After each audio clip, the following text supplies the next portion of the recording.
Earlier this year, Hoka launched the Cielo X1 2.0, which became their top spec marathon racing shoe. Not only did they call it a very annoying name, but they also turned it into a super aggressive, fast, snappy racing shoe best suited for 3 or sub 3 hour marathoners.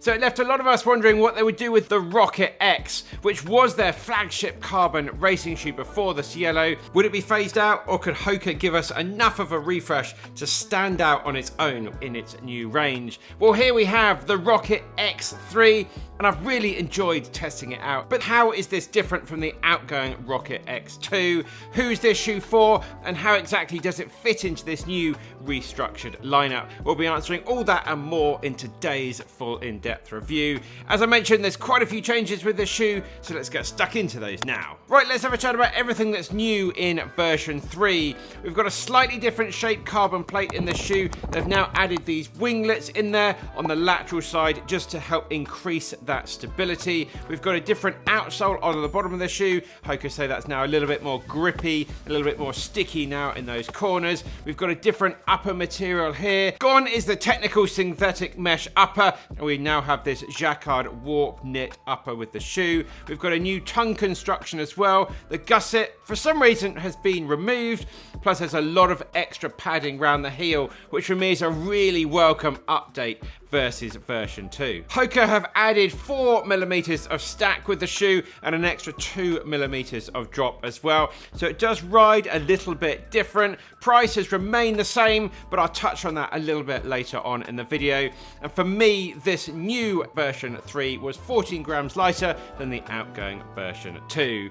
Fundamentally, this is a very different shoe, which is no doubt going to annoy the fans of version 2. Hoka have switched the roles of the Cielo and the Rocket around. The Cielo X1 2.0 is now that super aggressive, snappy racer, and a lot more expensive than the kind of Rocket X2 that the Cielo has replaced. The Rocket X3 is now that comfortable, long run, bouncy, soft racing shoe. If you were a big fan of Rocket X2, I'd really recommend going and stocking up on that, because this incoming shoe really is quite different. And with that, let's get stuck into all of the facts and figures. So the purpose of the Rocket X3, this is a racing shoe, good for those long runs as well, and all distances, 5k, 10k, half marathon, up to marathon, and potentially even longer. Price-wise, this shoe set me back £220, and of course, I bought this shoe 100% with my money to give that a completely honest, impartial review. Thank you to everybody that checks out my website, benparks.com. We've got amazing training plans, all sorts of technical gear, casual gear as well, to help you out with your running. It really helps us so much to allow us to do what we do here on the channel. The price for me does seem a little bit on the high side, given this sort of redesign, this new type of shoe here. Stack height, we've got right up at the 40mm legal limit, so it's going to be all good for triathletes racing, and everybody wants that legal shoe. Drop wise, we're now at 7mm of drop. Weight wise, this is 241 grams. For me, in my UK size 11.5, because they don't make this in my shoe size. It's a very odd one.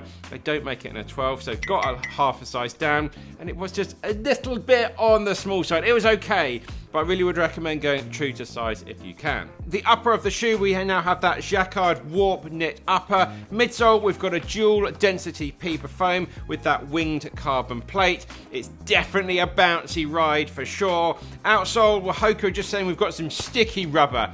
I'll go along with that. Unfortunately, I haven't been able to run in any wet weather, but in the dry, it's been all good. There are no different widths available, but you've got a good amount of width in the shoe here. Slightly more versus version 2, I'd say. And with that, let's get stuck in to my likes. The first like with the Rocket X2 is it's super smooth and very stable. I really like what they've done with this new carbon plate, adding that little bit of extra stability in the shoe. You just glide over the ground so nicely, and you can change gears so quickly as well. It really does make you feel quite fast when you're running. As I say, great stability. The foot now feels nicely supported in the heel as well, getting no slipping at the back of the shoe. Didn't have to use the heel lock lacing, but it's there if you want to. For anyone that usually runs it in a stability shoe for their regular training miles, then this is going to be a really good option to potentially go for for your racing as well. It's still definitely a neutral shoe, no doubt about that, but it's got a lot more stability compared to a lot of super shoes out there on the market.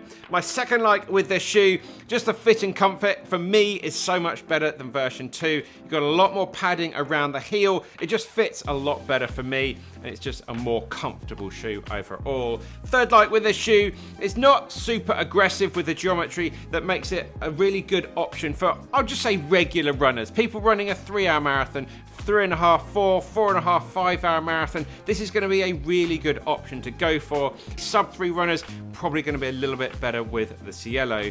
There's a rocker at the front of the shoe, but really it's not too over the top compared to the Cielo, which has got a very aggressive rocker at the front of the shoe. But the rocker in the Rocket version 3 really just encourages a very natural foot strike. It makes you feel comfortable at all sorts of different paces, including walking around. No one's going to be buying this shoe for a walking shoe, but between reps and things, this is a really nice sort of comfortable option to be walking around in. Good stability, good comfort, and enough speed to make a noticeable difference in your training. It's good fun, and it's got a very engaging ride as well. Plus, all different foot strikers are going to be catered for here. Heel striker, midfoot striker, forefoot striker. There's a lot of stability at the back of the shoe, so you're going to be okay in the shoe, which I think is really important for any marathon runners and triathletes out there when the form might be suffering a little bit towards the end of the run, might be heel striking a little bit more. This is going to look after you really quite well, and for triathletes especially, this shoe is legal to be using in your races. But as we always say here on the channel, it's not all about the likes, so let's have a quick chat about the dislikes. My first dislike with this shoe, no doubt it is a fast shoe, which is a big tick, a good like. But it's definitely not as fast as some other shoes out there on the market. The Adidas Pro 4, the Metaspeed from Asics, the Vaporfly from Nike. It's quite simply not as aggressive as others, but as I say, if you are that 3 to 5 hour marathoner looking for a very comfortable shoe to go the distance, this one will definitely have you covered. Second dislike, at £220, I feel that's quite a lot of money to be asking for this shoe. I think around 180 to 200 pounds would feel a lot better. It's a very different shoe from the shoe it has replaced, and it's now really more that sort of long run, occasional racing type of shoe. Considering you can go and buy something like the Adidas Pro 4, an all-out flagship racer for £220, exactly the same price as this, legitimate super shoe. This one is a bit of a tough sell, so a little bit overpriced in my opinion. Let me know your thoughts down in the comments.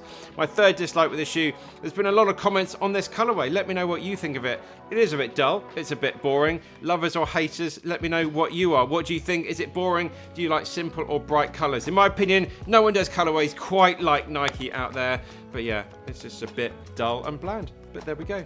Right, let's have a chat about this and the Cielo. Well, the Cielo is £30 more expensive, also a few grams heavier. The stack and the drop is exactly the same though. The Cielo is going to be a much faster shoe for sure, if you're the kind of runner that's got some really nice form, and you're also going to need quite a lot of strength to get the most out of that shoe. It's a lot more aggressive, but definitely more unstable, especially at the back of the shoe. So a lot of runners, as I say, in that 3, 4, 5, your form might not be the best. You're still working on it, you're still getting stronger, you're still improving. There's going to be a lot more support in this shoe. Right, let's wrap this video up. Do I recommend this shoe? Well, very much yes, I do. I think it serves its new purpose very well, albeit for a little bit of a too high a price in my opinion. I think it's a really great option for anyone getting their long runs done at any sort of speed and ability, or people that are in that 3, 3.5, 4, 4.5 marathoner type of range. It's light, it's comfortable enough to be running in for a very long amount of time. But not everyone's going to like this new direction of the Rocket for sure. If you're a big fan of version 2, you might want to stock up on those old versions. It'll be interesting to see what Hoka are going to do with the Mac X3, which is going to be out very soon. Of course, we're going to get that here on the channel. Get subscribed for that. So the next video coming out will be my full review of the Cielo X1 version 2.0. Click that one up here. If you want to see the full range of the Hoka shoes, then click on that one down there. So that's it, guys. Let me know your thoughts on the Rocket X3 down in the comments. Are you going to be buying it? Is it going to your rotation? I think I'm definitely going to be keeping this one. Looking forward to doing some long run training as we build up to Sydney Marathon. So that's it, guys. Keep on working hard. Keep on getting it done. We'll see you very soon in the next one.